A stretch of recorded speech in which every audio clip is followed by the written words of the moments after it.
আগের পর্বতে আপনারা ইন্দ্রপন্থী দেখেছিলেন, তো আজকে আমি এই পর্ব নিয়ে আসছি। চলুন এই পর্বতে শুধু আমরা ইতিহাস নিয়ে আলোচনা করব এই জাদুঘরের। তার আগে বলে রাখি, আমার চ্যানেলটি সাবস্ক্রাইব করে বেল আইকন দিয়ে পাশেই থাকবেন। চলুন শুরু করা যাক। বাংলাদেশের জাতীয়ঘর বাংলাদেশের রাজধানীতে ঢাকা শহরে অবস্থিত।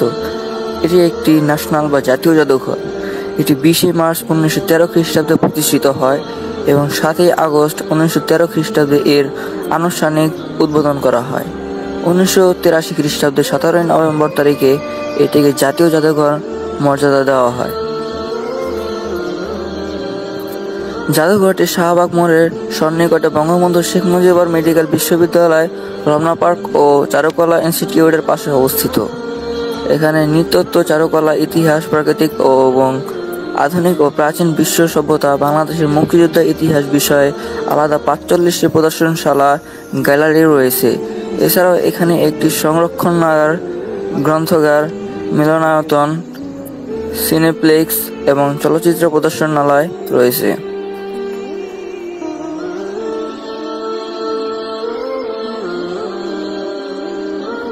চলুন এখন আমরা ইতিহাস সম্পর্কে কিছু জানি।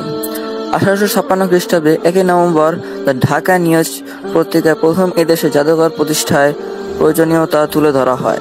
1913 খ্রিস্টাব্দে 20 মার্চ তৎকালীন সচিবালয়, বর্তমান ঢাকা মেডিকেল, এই 2000 রুপি তহবিল নিয়ে জাদুঘরের কার্যক্রম শুরু।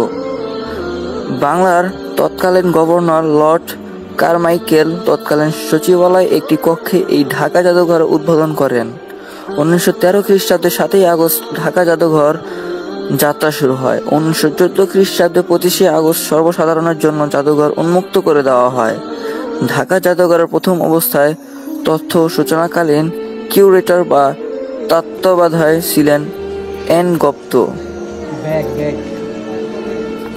প্রথম কিউরেটর নলিনীকান্ত ভট্টাচার্য 1914 থেকে 1947 খ্রিস্টাব্দ পর্যন্ত দায়িত্ব পালন করেন।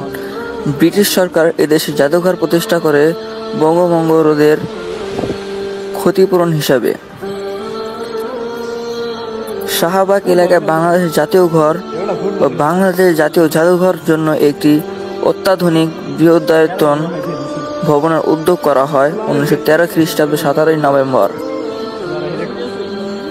8 একর জমির উপর নির্মিত 4 তলা ভবনটির 3টি তলা জুড়ে রয়েছে 44টি গ্যালারি। বাংলাদেশের জাতীয় জাদুঘর স্থাপনার নকশা করেছেন দেশের প্রখ্যাত স্থপতি সৈয়দ মাইনুল হোসেন।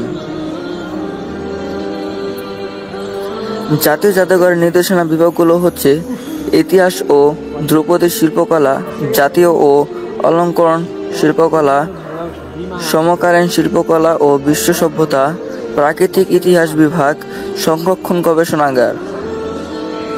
এছাড়াও রয়েছে জনশিক্ষা বিভাগ।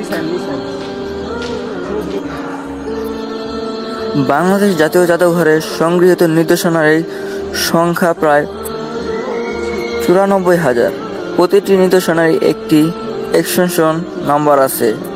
নির্দেশনের নাম, সংক্ষিপ্ত পরিচয় ও ফটো নিয়ে কম্পিউটার ডেটাবেস প্রণয়ন করা হয়েছে এবং 7,500 নির্দেশনার বর্ণমূলক ক্যাটালগ প্রণয়ন ও প্রকাশ্য করা হয়েছে। সংগৃহীত নির্দেশনসমূহের প্রায় 5,000 নির্দেশন 45টি প্রদর্শন কক্ষে জনসাধারণের জন্য সাজিয়ে রাখা আছে। 38 নভেম্বর প্রদর্শন কক্ষে স্বাধীন বাংলা বেতার কেন্দ্র প্রদর্শনের প্রকাশ করা হয়েছে। এছাড়াও আইএফআইসি ব্যাংক ও ড্রিকের সহায়তায় 35 নভেম্বর গ্যালারিতে শিল্পাচার্য জয়নুল আবেদিন চিত্রশালা স্থাপন করা হয়েছে। 26 নভেম্বর কক্ষটি সাহিত্য গ্যালারি হলেও এতে দার্শনিকদের জন্য বিভিন্ন নাগরিক সেবার ব্যবস্থা করা হয়েছে। বাংলাদেশের জাতীয় জাদুঘর প্রতিদিন গড়ে 2000-এর বেশি দর্শনার্থী পরিদর্শন করে আসেন। এদের মধ্যে বিদেশিরাও আছেন। দার্শনিক পরিবহন প্রাপ্তবয়স্কদের জন্য 40 টাকা এবং অপ্রাপ্তবয়স্কদের জন্য 20 টাকা, বিদেশির জন্য 500 টাকা এবং সর্বভুক্ত দেশের দার্শনিকদের জন্য 300 টাকার টিকিট প্রবেশাধিকার পান। তবে 3 বছরের কম বয়সী শিশু ও শারীরিক প্রতিবন্ধী ব্যক্তিগত জন্য টিকিট প্রয়োজন নেই। বাংলাদেশের জাতীয় জাদুঘর একটি স্বায়ত্তশাসিত প্রতিষ্ঠান যা আইন দ্বারা প্রতিষ্ঠিত একটি বোর্ড অব ট্রাস্টিজের নিয়ন্ত্রণাধীন।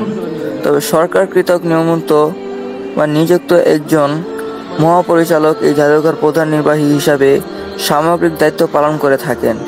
বাংলাদেশের জাতীয় জাদুঘর বর্তমানে 330 জন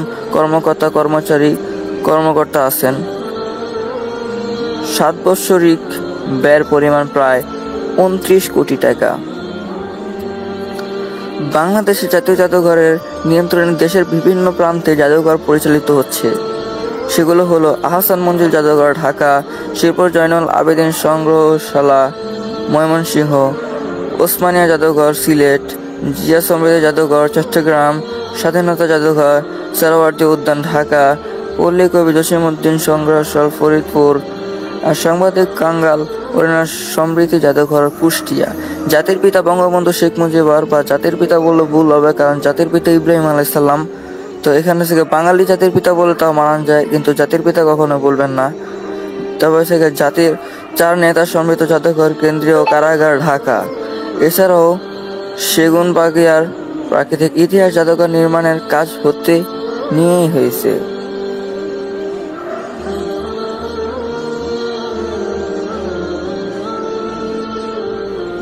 এই ঢাকা জাদুঘরের প্রতিষ্ঠা ও উন্নয়ন যারা আগ্রহী বা অগ্রণী ভূমিকা পালন করে তাদের মধ্যে ছিলেন H.A. Stapleton, Satyendranath Bhadra, Syed Aulad Hasan, B.K. Das, Khaja Mohammad Yunus, Hakim Habibur Rahman, Nalinikanta Bhattasali, J.T. Rexin, H. Clayton, অধ্যাপক R.B.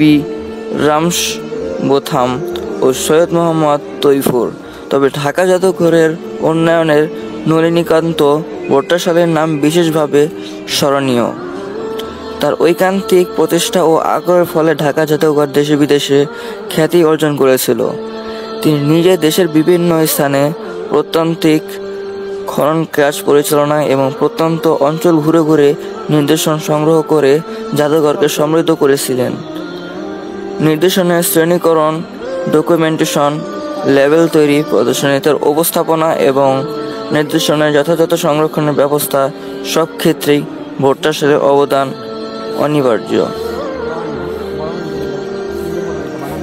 1947 সালে ভট্টশালীর মৃত্যুর পর 4 বছর জাদুঘরের কোনো কিউরেটর নিয়োগ দেওয়া হয়নি। 1951 থেকে 1962 সাল পর্যন্ত জাদুঘর পরিচালনার দায়িত্ব ছিল ঢাকা বিশ্ববিদ্যালয়ের ওপর।